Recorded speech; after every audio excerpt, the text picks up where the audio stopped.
On the bench today is a National NBS-1, which is made for the US National Bureau of Standards. It's a version of the NC-183 that has got additional IF filtering switching in there through tertiary windings on the IF transformers. It's also got I think it's a third IF stage, which is different to the regular NC-183. I just finished recapping this set. It's got a couple of main filter electrolytics just jury-rigged into the base of the chassis just to test the peak voltage before I restuff the original can capacitor, which is a unique plug-in style there. Just wanted to check out the right voltage capacitors in there. All these capacitors have been restuffed. The tubular papers and these rectangular paper Micamolds have all been restuffed. And I'm just trying the initial switch on. I cleaned the switches, they were really dirty.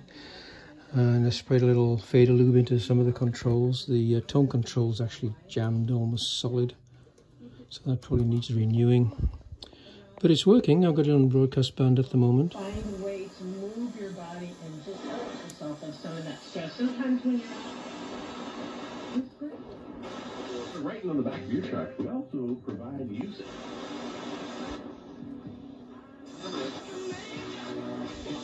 That's the ambiance of the home. Now we're going to Missouri, where Tammy is having issues with her forest. Duck. Check.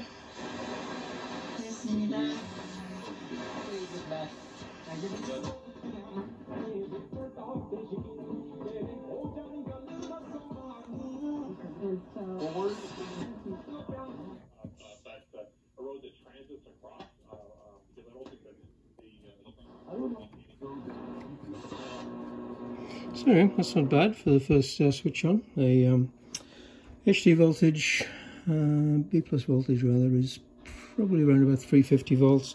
It peaked at about 425 or thereabouts on a cold startup. So 450 volt caps would probably be okay in this. The can's a little bit of a tight squeeze for these 500 volt working ones I've got in there at the moment. But anyway, I'll do another video of this when I've done a bit more work on the chassis. This was a bit of a wreck when it arrived here, but I'm glad to see it's working and looking a lot better than it did before.